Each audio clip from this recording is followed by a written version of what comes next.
Right, Jose, welcome to the Easy Conversations podcast. Thank you for coming on here and having this conversation with me. I'm super excited. I've had the opportunity to firsthand see some of the work you're doing, but I'm hoping you can share that with the listeners today. And yeah, so before we get started, I want to give you an opportunity here to introduce yourself and maybe tell the listeners what it is that you do. Yeah, beautiful. Really grateful to be here. It's been great to connect with you over the past year. And what do I do? I'm a men's life coach and leadership guide. That's like the easiest way that I can explain it. And a lot of my work is obviously focused on supporting men and empowering men and embodying their truth and living their vision. And I've found throughout my journey and in my journey with working with men that in order to do so, in order to fully express our truth, to own our truth, to embody our truth, there's a lot of inner work that's required, and not just mental inner work, but also embodiment work and somatic experiencing and all the things that come with releasing old limiting beliefs and patterns that go way beyond the mind, but into the body. So a lot of my work is focused around that.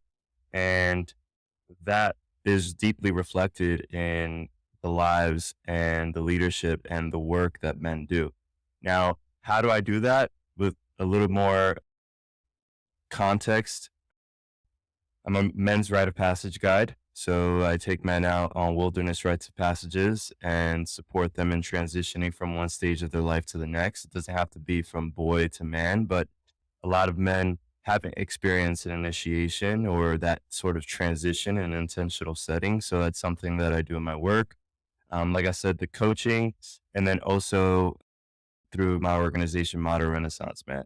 So Modern Renaissance Man is, we like to call it a brand because we realized there was a gap in the space where you were either an organization doing cathartic releases in a dungeon, or you were doing more of the surface level, like mastermind or community stuff. So we created a bridge where we do retreats, we do experiences, we have an online brotherhood, and really just allow men the space to connect Mhm. and to experience coaching and all the things that I mentioned initially without feeling like they have to pay $20,000 for a coach in order to go through that journey. Yeah, no, that's amazing. And thank you for sharing all that. Was there any point in your life that you had to go through that journey yourself? Because quite often what I see is we end up doing it ourselves and then we're like, oh, this is amazing. I want to share it with other people. Was that Yeah, something you came across yourself? absolutely. That was my catalyst. That's definitely a pain to purpose story. I'll start off by saying that 12 years ago, I got my bachelor's in psychology, but it wasn't until 5 years after that where I actually worked with a therapist, right? The irony there. It was, I understood everything conceptually. I was obsessed with psychology. I, I just really immersed myself and understood everything related to childhood developmental stages, to attachment styles, to just all of it. But 5 years after that, I moved out of my house. My parents got divorced literally or separated 4 months after I moved out. My relationship was going through a really rough time, a rough patch. I was not fulfilled in my corporate job and I was overstayed. So I had intentions on being an entrepreneur and I just was afraid of making the leap and didn't know what the next step was and didn't trust myself. And all of this happened all at once. I think definitely moving out of my house and seeing my parents divorce after moving out brought up that 5-year old when they divorced the first time. That part of me that felt responsible, that part of me that felt like it was my fault that they stayed together, my fault that they separated, and all of that started showing up everywhere. And it wasn't like the other areas of my life found it wasn't like it catalyzed new problems in other areas of my life. It just revealed the stuff that was already there. And that was my catalyst. It was, what do I do? I understand all these things, but I can't seem to show up, and they don't seem to be reflecting in my conversations, in my conflict, in the way that I feel. I was Right. like, okay, let me go see a therapist. And long story short, we'll dive deeper into whatever aligns. But went to a therapist. The therapist definitely supported me over the course of probably like a year to dive deep and understand like all of those stories and just have a safe space to share it all and hear. It was almost like hearing myself talk about these things and get those aha moments of like, oh shit, wow. Yeah. And that was powerful. That took me into men's groups. Hmm. So I listened to a podcast where co-founder of a men's organization had said men's groups are an essential piece to any man's journey through life. And I was like, what? First thing I thought of was Fight Club, where he just kept hopping from AA meeting to AA meeting. And I'm just like, okay, I guess that's what it is. You sit in a circle and you just share your problems. But when I went to one, it was like, it didn't go as deep as therapy, but there was something so therapeutic about it that hearing other men share what they were going through, hearing other men share that they had gotten past it, and then Hmm. being able to share how I felt and what I was going through and feel someone genuinely empathize with me, not in a clinical way, but like in a, bro, I've been there, like, or shit, I'm there. Like, looks a little different, but I'm there. That just took me down the rabbit hole, right? And that led me to apprenticeships. That led me to looking for other men's groups. And that led me to realizing like psychology and my interest in that when I was in college was just an expression of like my interest in healing myself and healing others. So it completely started with me needing it and wanting it and craving it, and then this desire, this burning desire to share with the world. Because if this helped me, how many other men could this support? Yeah, absolutely. Yeah. And men's group have definitely come up a lot in this podcast too. I'm part of a couple myself, and it's powerful stuff. To your point, there's an aspect of brotherhood that we don't necessarily get in our day to day lives. So to have that opportunity of going in unconditionally, feeling seen, heard, and valued, it's so important to build that connection. And one of the things you mentioned along those lines was the rite of passage. Why is that so important for men? And if you could Yeah. share that a little bit. Yeah, that's a great question. I'll start off by saying that some of the best movies, and by best, the numbers speak for themselves, but I think the ones that are classics that people always refer back to, for myself, there's movies like Lion King that I'll watch again now that I'm 30 years old. And it was my favorite movie when I was 3. And every time I see it, there's a new message in it that just awakens something in me. Movies like a little more grown movies like a Gladiator, right? One I watched when I was teenager and was like, whoa. And then now I watch it, there's elements of principle, of values, of integrity that just like really evoke something out of me that I didn't understand when I was younger. Mhm. It was like, okay, with Lion King, for example, his father gets killed. He carries the shame, believing that he's the one that's responsible for it. He Yeah. goes into the darkness. He loses himself or denies his role as a king, right? To the point where he forgets that he's meant to take that role. And and then he goes through this dark night of the soul, this awakening, but he's not king yet. He's got to come back and reclaim the throne from a Yeah. place of service. He could do the same thing as Scar and say, I want to be king for my own selfish reasons. But instead, he does it because there's a bigger purpose. And everyone's reflecting back to him like, the jungle depends on you. Mhm. And he's got to fight Scar in order to claim that throne. That I literally watched them. I used to have the VHS and then the rewinder next to it. And I literally probably had like 5 because every time I rewinded them so much that the tape would come out. And that part of me, there was a part of me that was evoked, like, I was just, like, resonated with that. "Oh, man, so cool." And I think all of us have that within us. All of us want to see what we're made of. All of us want to experience that threshold, but not all of us, are willing to do so, right? We often watch movies, we watch sports. If you think of football, Yeah. the whole concept is to break through, right? You're breaking through into across the threshold. Once you cross the line, there's like this enthusiasm that everyone reflects or projects onto the person who actually did it. Rites of passages are really a part of all of our lives. When we lose our virginities, that's a rite of passage. When we experience heartbreak, when we have our first girlfriend, or when we graduate high school, when we graduate college, these are all rites of passages. Yeah. But when you think about rites of passages in our culture, like all of our ancestors, we all experienced, or they all had some sort of nature-based rite of passage. Yeah. And the focus of this was to create a healthy transition from boyhood into manhood. And when I say boyhood, oftentimes we think, I know I've thought, boyhood is a human being that looks like a child, right?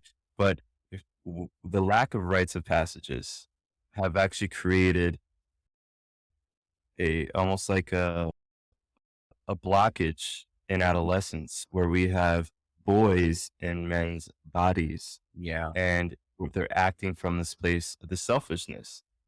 Now, if you look at the layers, Scar, why did he have this like jealousy over his brother being king? Probably started when he was a kid, Yeah. right? His cousin was getting all the light. He was destined to be king. Things that I'm sure whoever wrote it thought about, but really it's a break in the psyche from that boyhood. Oh, this happened to me, or this is for me, to I'm responsible, whatever role it is that I'm meant to play. Maybe Right. it's not king.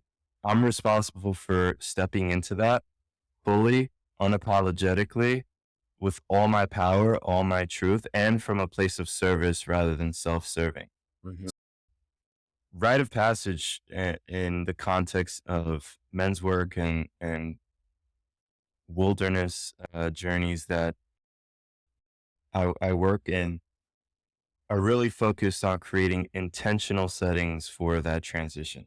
Yeah. Because a rite of passage, like, a fraternity hazing, for example, there is an element of rite of passage there, but they're uninitiated men, initiated men.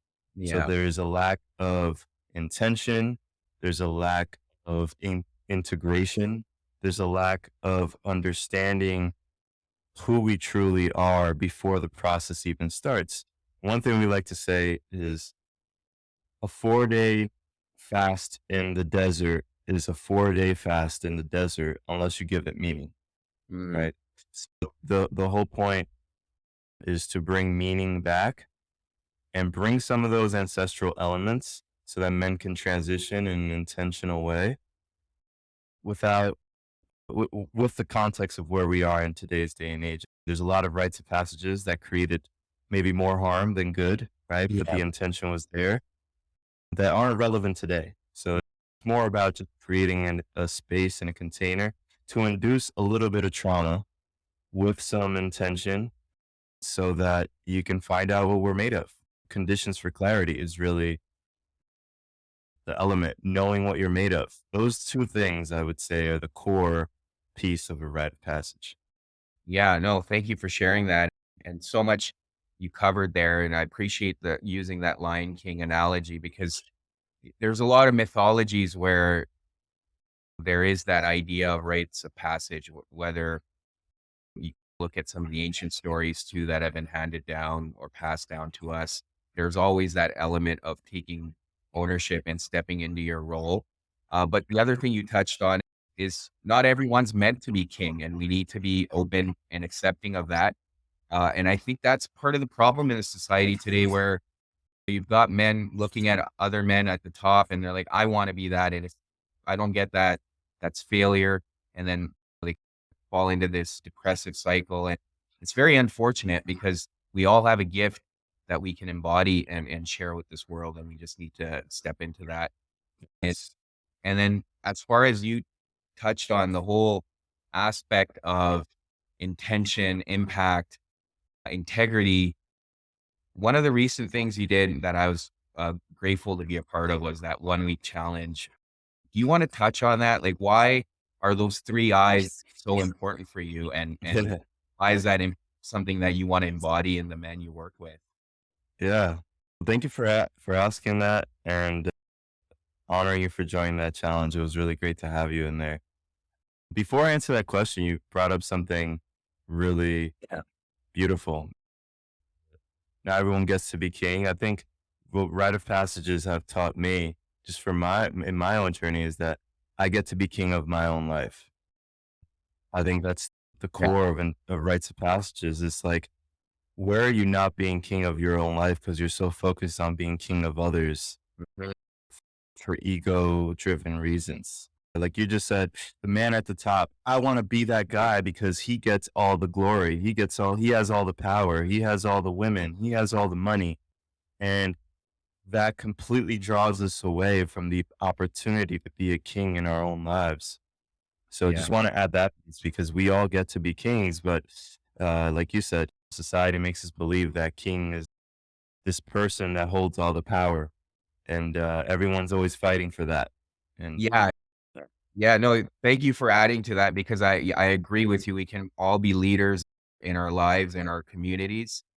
There's so much we can do, even in like our family units and our neighborhoods. There's opportunity everywhere to lead. right. Yeah, you're right. Yeah, beautiful. Well, that intention, impact, and integrity.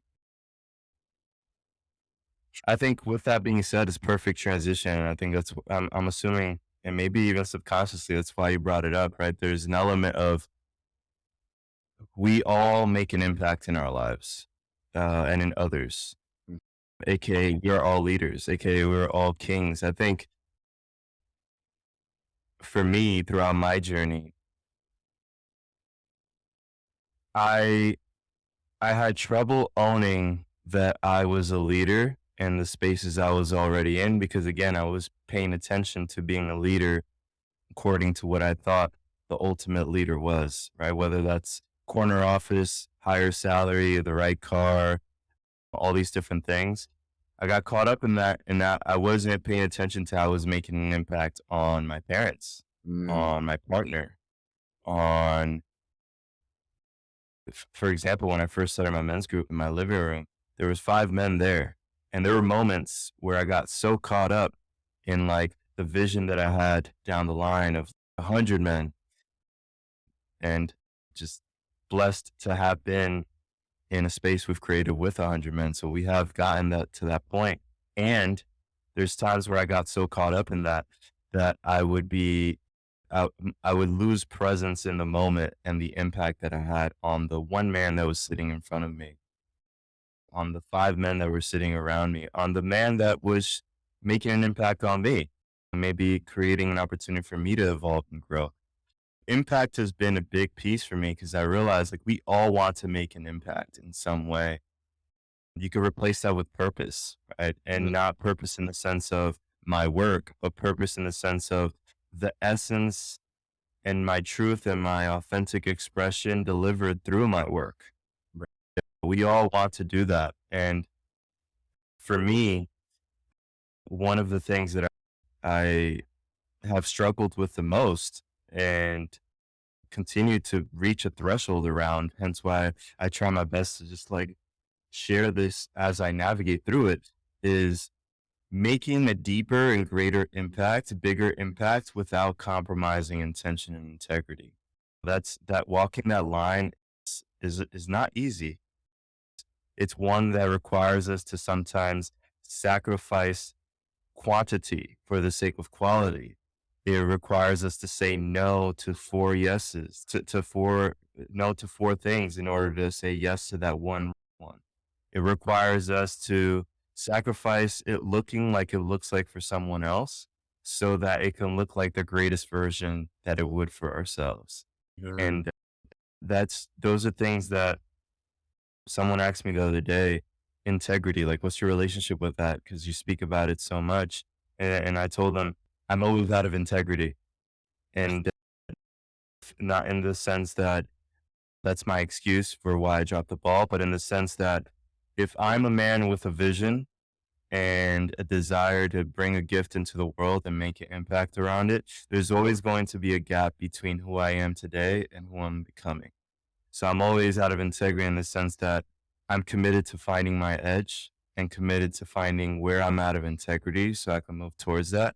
And I have men around me and support system around me that calls me on my bullshit because I do have a lot of fucking blind spots. Yeah. So once I share that, it allows me some space to realize like integrity is not this thing you master.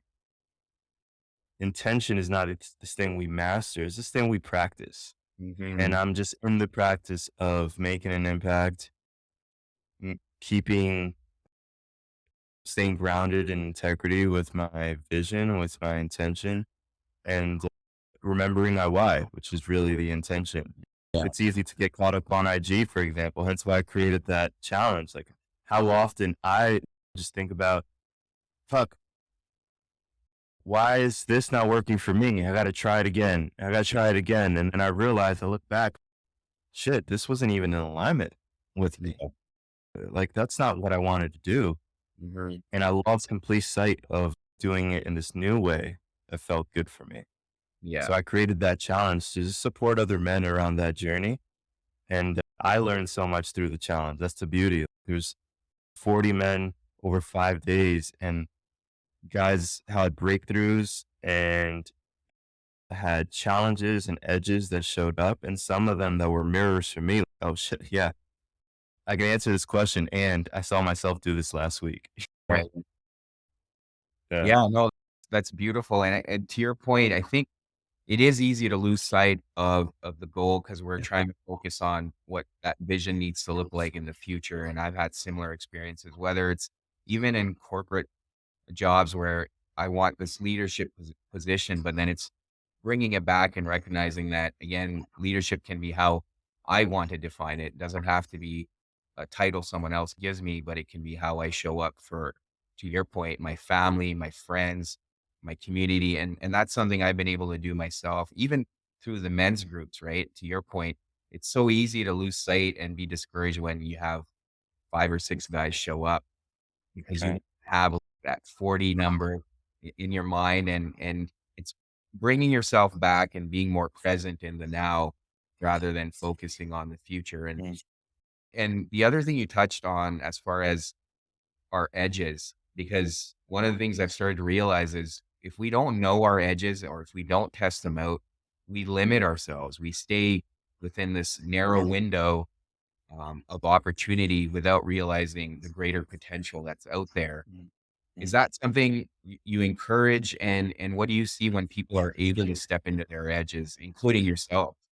Yeah. Great question. There's this quote, one of my favorite books, Way of the Superior Man. That's the title of the chapter is Know Your Edge and Don't Fake It. And what I understand from that, just based on my own journey, is, you know, so often we can live according to someone else's edge and then shame ourselves when we can't hold the life that they're creating for ourselves. And on the other hand, so often we don't know our edge because we don't dare to explore beyond our edge of comfort. Bro, I'll speak like about something that I've been navigating through recently. I've gotten really comfortable, and I don't say this in a bragging way, Yeah. just really feels good to own it. I've gotten really comfortable being in spaces with men and supporting men around the things that I've navigated through, and also being vulnerable when I can't. I've gotten Mhm. comfortable around that And that has allowed me to create a living. That has allowed me to create a beautiful community. That has allowed me to create beautiful relationships. And what I realized is there's a new edge for me. And one of those new edges was coming to Puerto Rico and bringing this work here and speaking about it in Spanish, for example. And that little boy in me that moved to the States from Puerto Rico when I was 5 and would come on the summers and get made fun of because I was no longer from here. That Yeah. little boy arose and he was like, no, if we go to Puerto Rico and start talking about the stuff, they're going to be like, get the fuck out of here. So that was my edge. And I could have easily stayed in the comfort of just back in Jersey or just my online community, not stretch out past my edge here in Puerto Rico. But that would do no one any, that wouldn't be of service to anybody. So finding my edge there was having conversations, saying the wrong words, saying the words wrong. It's this been this journey of I I'm new in this space. I've got to create trust in a different way. There's different experiences that people are having. And yes, there's a part of me that's afraid that I'm not going to be understood or accepted. Similar to how I felt when I first started my men's groups and was looking for a way to explain to men why it mattered and why it was such a powerful thing to join. So I say all that to say that if I didn't move towards that edge, even though what other people see from the outside as, bro, you're already doing some incredible things. You got people in your community, you've built MRM. It's easy to lower my standard, right? Our edge is also our standard and it continues to evolve. Lower my standard, not because there's, it's a lesser standard, but I've reached a certain place where my edge is no longer connecting with men and creating a circle and diving in. My edge is bringing this work to Puerto Rico. And if Mhm. I didn't explore that, I wouldn't have learned that this work is so important here, so necessary, and so many opportunities are opening up because of it. I believe that a man must find his edge in order to know what he's made of, in order to know who he is, and in order to leave nothing on the table. I always think of what does living your edge mean? It means it means being at your deathbed and knowing you gave it your all and everything that was out of your control, you met it with an open heart. Like everything that was in your control, you gave it your all. There was nothing left on the table. Yeah. I think it's literally what makes a man Yeah. uh, the man that he's meant to be. And you wouldn't know that unless you tested those edges and how you respond to those edges, right? Yeah, no, I agree with you. And I guess you did touch on it briefly here, but why was it so important for you to go to Puerto Rico? Obviously, you want to share some of the work you're doing, you see the value in it, but why go back? Yeah, I was born here, and I think throughout my journey, I think this happens for many. It's going back to the Lion King story, right? It's like the more work we do on ourselves, the more is revealed about who we're meant to be. I think there's this natural pull. I'll speak for myself, but I Yeah. think I've seen it in many. There's this natural pull to come back home, almost like to come back home and either learn more about ourselves, our ancestry, learn more about our family, learn more about uh, how what we are in the culmination of all our experiences perhaps has some mark to leave it behind where we're from. So there was this deep calling to come back, and I wasn't necessarily clear on what that would look like, but I kept having visions that would scare me.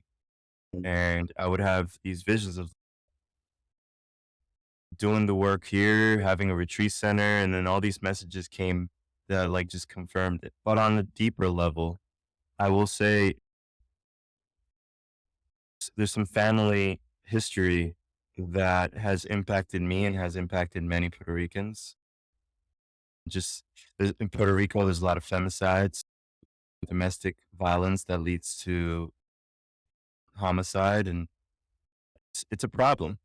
Yeah. And I think it's a problem in many countries, and it's something that impacted my late grandfather and his wife after my father's mother. And so it's impacted me directly. My grandfather committed femicide after catching his partner, his wife at that time, cheating on him in the act. And that was a deep generational trauma that Mhm. I've had to heal and have had to and continue to heal. Have healed alone, have healed with my father, have healed in my relationship with my mother because there is also an impact there that she had from her father, not to that extent, but to the point where, you know, she a lot of her expression while I was growing up was a trauma response to her Really? father's behavior. So all of that, what's interesting, that has all unfolded while I've been here. Fuck, this is also part of the reason why I'm here, and I didn't even know this. So I'm Mm, having so many conversations with men here who I think we're all capable of that. If we don't have the emotional intelligence, the understanding of the danger we can we can create on our community and others, if we're not aware of the range of our anger and our emotions. And I've spoken to so many men that see that they're capable of that and don't want to be. And yeah. just knowing that I'm here to create space for that, and I'm not the only one, but I know I have a part in it. So Mhm. just really honoring that, and that has just solidified the reason I've came, and also just connecting back to my roots. My grandparents are an hour and a half away, an hour away. So there's this simple stuff that in the present moment just feels great to be that close to my grandparents, to be close to nature. And then there's the deeper stuff that I think the universe has its way of bringing us where we need to be. So, Yeah. Yeah. No, thank you. And thank you for being vulnerable about that. That's very impactful. The last thing I did want to touch on with you, and we talked about integrity, and as men that are doing work, we still tend to get sidetracked by our ego. And then for me personally, at times there's shame around having those moments where you're letting your ego run the show. Because it's like, I'm doing all this work. Why is my ego still involved? And I've come to terms with it and convinced myself that's part of the journey. That's always going to be the yin and yang, the balance with the ego. What are some of your experiences and how do you manage those moments when you fall out of integrity, like you mentioned? yeah, beautiful, beautiful subject. And I'm really glad you brought this up because a big element to modern Renaissance man is style and self expression. And when we look at style and self expression, I think at the core, it's our truth. It's like purpose, right? We're finding a canvas. Sometimes it could be a painting, and sometimes it could be our clothing, or sometimes it could be the words that we use and the cultural references, right? Those are all expressions of our truth, and they take almost like an identity. And I Mhm. think for some time, same, there's moments where, fuck, I'm doing all this work. Why am I still attached to this thing? Or why is my ego still showing up? And I don't think it ever goes away. And I don't think we want it to. It's, there's integrating it allows us to express ourselves in a unique way. If I was born 500 years ago, I wouldn't be on social media. I wouldn't Probably wouldn't be a coach, but one thing's for sure, my truest expression, my essence, my truth would express itself in a way that I think would be focused on supporting others. on being of service in some way, as long as I did the work to peel the layers back of the ego and understand what's at the core. And then Yeah. I could take those pieces and say, maybe I'm, I don't know, a chef or a who knows what it is, right? Those Yeah. are all expressions of the ego. And MRM, we always like to say, bring your unique self expression. We will question it.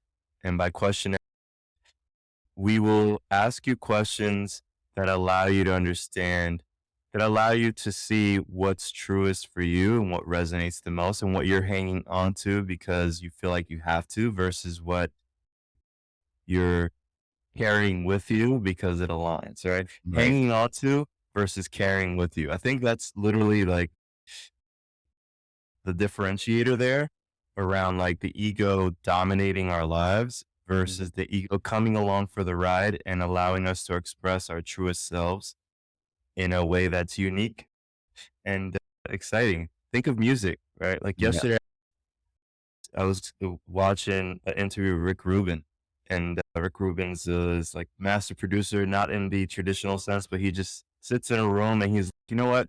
Pull out this chord, make this section a cappella, or what if you add a solo here? And when I was hearing him describe like creativity, it Mhm. was just so interesting. And listening to songs that he's created, like all of them, he helps people fully express their truth and add style to it with their ego, right? Like it's almost like a combination. Yeah. Yeah. Look, Yeah, we're good. can't see you. Can you hear me?